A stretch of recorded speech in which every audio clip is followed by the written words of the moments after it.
God, people of God, check this out, baby. I got the tea. I'm sitting here reading as I'm getting my nails done. I got the tea on Adam and Eve. Remember I told y'all the other day that, I forgot what I was saying. The other morning, I was like, my spirit never, like, just, ever since years ago, that thing about the apple and the garden of Eden, my spirit never really, it was always more. You know what I'm saying? Like my spirit never really just accepted that it was an apple, because from the very first time I read that, it was like, if they ate an apple, why did they grab figs and they hide their bodies? Because they knew they were naked. It was more than an apple. It had to be something with the flesh. So year after year, I always said it was just not an apple. And at the same time, I was like, no, they actually had sex. Then it got to the point where I was like, okay, Cain was wicked. She had sex with Satan. Eve had sex. She was deceived by Satan. She had sex with Satan. And she got pregnant with twins. And this is, and one of my supervisors can attest to this, because we would put this thing together. We would sit at work and discuss this thing. And this is how we put it together. Eve was deceived by Satan. She had sex with him. She went back, introduced sex to Adam for the first time, because remember, they were innocent. They knew nothing.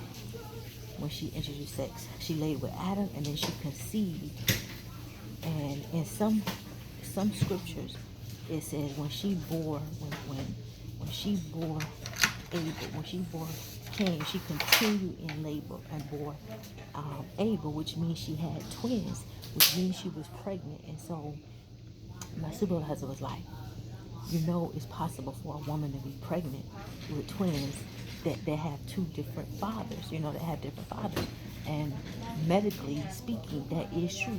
If you are a medical professional, you can comment on this video and let the people know that it is in fact possible for a woman to get pregnant with twins, and those twins could have two different fathers. Okay? So that's what we came up with years ago, me and my supervisor. Now, for years, I just carried that. I would share it with some people. Some people were like, that's too far-fetched, that's too far-fetched.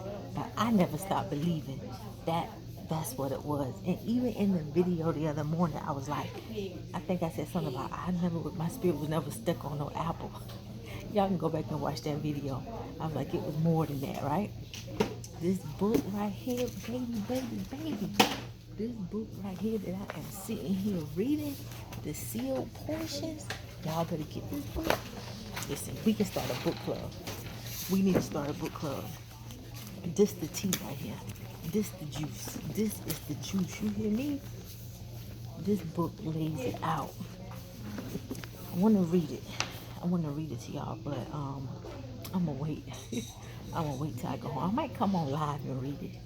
I don't know. It depends. I gotta do something when I leave here. But I want to read this.